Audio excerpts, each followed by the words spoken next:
नमस्कार।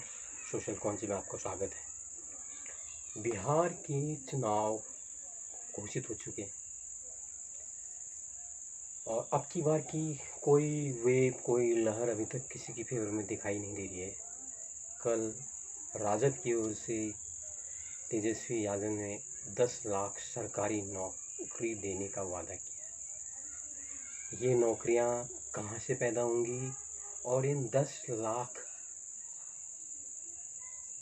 पदों के लिए जो सैलरी हैं और खर्चे हैं उनका इंतज़ाम कहाँ से होगा, यह एक बहुत बड़ी चुनौती है।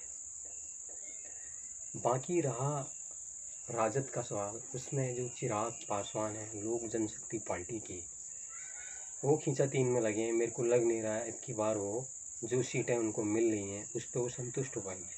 वो कुछ बड़ा हिस्सा चाहते हैं और मुझे लगता है जिस हिसाब से चिराग पासवान की महत्वाकांक्षाएं हिलोरे ले रही हैं, सबसे वाजिब समय यही है। अगर इसमें वो कुछ कर पाए तो कर पाए। पूर्ण अपने दम पर तो कोई भी सरकार, मुझे नहीं लगता है कोई भी दल बनाएगा, उनको बनानी गठबंधन की सरकार पड़ेगी। तो अब यही है, अगर ज़्यादा सीटें वो ले पाते हैं या राजद से एनडीए से वो अलग होते हैं तो क्या समीकरण होगा, कितनी सीटें जीत पाएंगे, चुनाव के बाद दोबारा वो एनडीए से हाथ मिलाएंगे, बहुत सी चीज़ें हैं। लेकिन ये तय है, इस बार चिराग पासवान ने भी कुछ बड़ी सोची है। अभी चुनाव की तिथियां घोषित हो गई हैं, देखते रहिए आगे आगे होता क्या है। अभी एक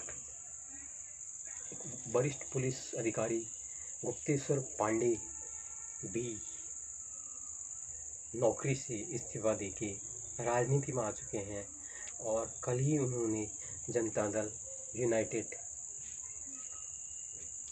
की सदस्यता ली है।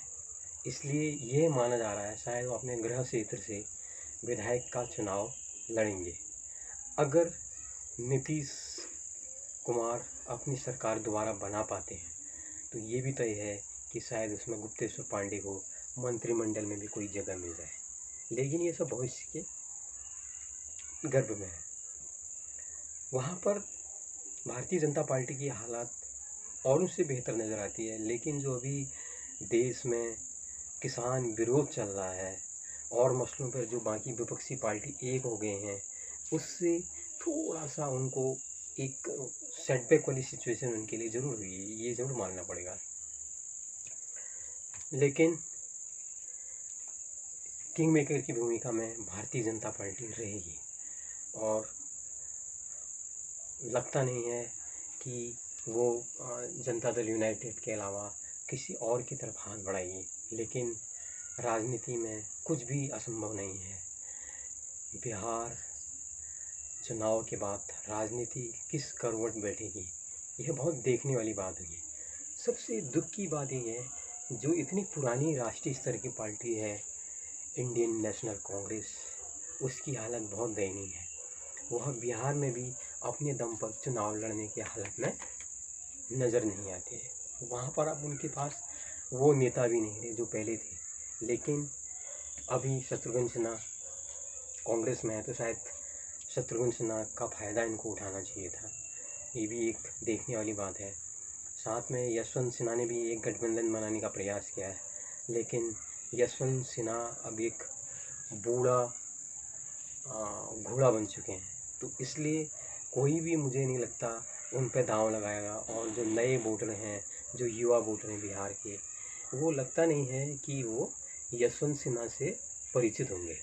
तो बिहार का चुनाव अपने आप में बहुत ही दिलचस्प होने जा रहा है और सबकी नज़र इस पर रहेंगी। इस पर एक तो जो राष्ट्रीय जनता दल है उसका भविष्य भी इससे देखने को मिलेगा और ये देखने को आएगा कि जो लालू का परिवार है उसकी स्थिति क्या है। क्योंकि अभी तक जो चुनाव के कैंपेन और जो पोस्टर वगैरह बनाए जा रहे हैं वहाँ पर सिर्फ तेजस्वी यादव को दिखाया जा रहा है। इससे कहीं ना कहीं मीसा भारती और तेज प्रताप यादव के अंदर कुछ न कुछ टीस तो होगी। तो इस सब से परिवार के अंदर के खलल से या जो तेज प्रताप यादव की बहू अलग हुई उनके घर से, जो उनके पर दहेज प्रताड़ना आरोप लगा रहा है, ये सब कितनी भूमिका निभाएंगे, ये सब इस चुनाव में देखने को